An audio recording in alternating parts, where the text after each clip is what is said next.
Well, I figured I'd do a video on the donor car for the supercharged LS3.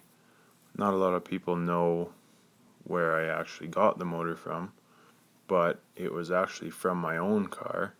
This was a 2010 Camaro that I'd owned for about 3 years, and I've done a considerable amount of work to it. Had it supercharged in that car and whatnot, and the Regal just sat in the garage with a blown rear end ever since I bought the Camaro.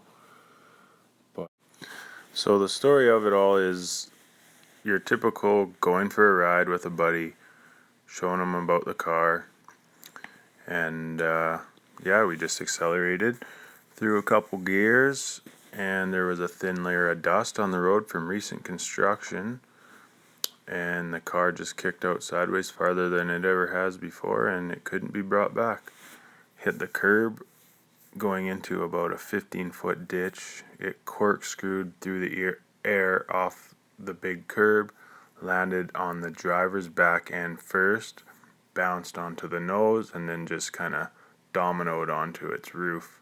So not a whole lot of tumbling, not a whole lot of vehicle speed involved, but a really deep ditch, and bouncing off that curb got it flipping into the air. So pretty violent crash, but not excessively speeding.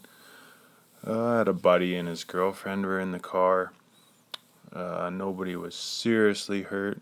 We all got out of the car and whatnot.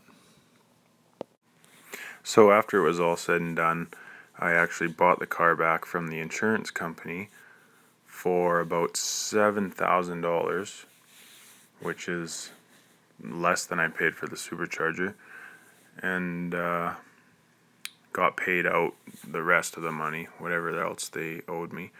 And then, the rest is history from there. Just parted it out, and that was that.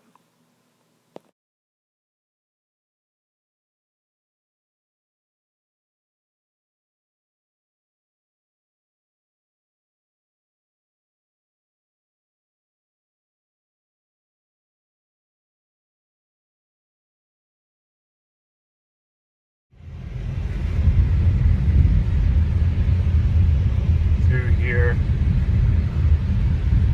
no lights. Turn here, can see acceleration marks, first gear. Mark on the side, hit second gear, slid sideways, exited road right there. Car ended up right there. Here's a few pictures of the car after the crash, having not touched the car since it was towed.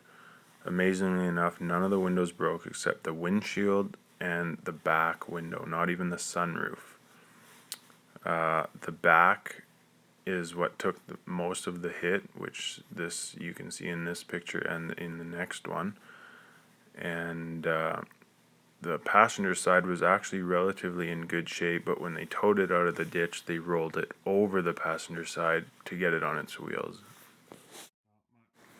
So this is after about 3 or 4 days I had parted it out. I used Sawzall to cut the front clip off, so I didn't have to take my time doing nuts and bolts, but as you can see, there's not much left. I didn't take any of the suspension because guaranteed it was twisted up.